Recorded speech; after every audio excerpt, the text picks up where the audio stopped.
works out. Let's get to the heart of what a lot of you worry about when you're hoping to buy a house, the credit ratings. Credit may be tight and hard to come by in this environment, but our next guest says it's now more important than ever to know and maintain your credit score. Joining us with some ways to navigate this hostile credit environment is Linda Ferrari, credit management expert and author of the book, The Big Score, Getting and Keeping It. And I think we have a picture. There it is. There's the book. So, Linda, so many people are worried just about paying their bills from month to month, and they put their credit score way behind them. Why is that a mistake? Well, it's a mistake because what people don't understand is that there's a strategic way that they can manage their debts that can maintain high credit scores. And, you know, it's all about getting educated and getting to know the system.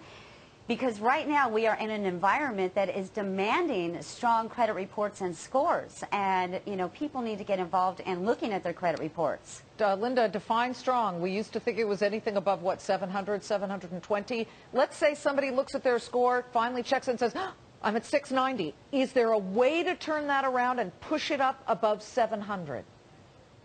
Yes, there is. And, you know, let's go back for a second here. 9 months ago, a 680 was considered a great credit score, and today it's a 750. So the bar keeps being raised on consumers to, you know, be at this, you know, standard of excellence.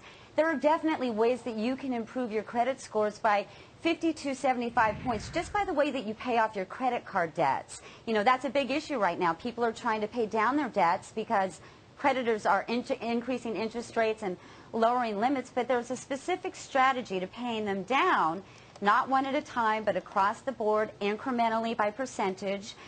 And you can increase your credit scores by 50 to 75 points. It's one of the biggest secrets in the lending industry. By the way, we're getting a list of some of your steps to increase credit scores and to try to improve your credit rating. What is making a TAP checklist all about?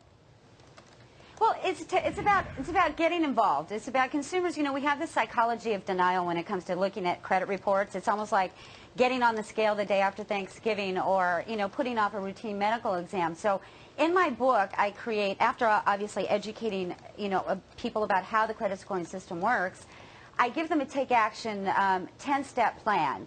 And what that means is setting your goal, looking at your reports, making your take action list, and that means putting on your list anything and everything that could be affecting your credit scores negatively, and then taking action on each of those items. And there is a specific way, and it's not as complex as people think it is.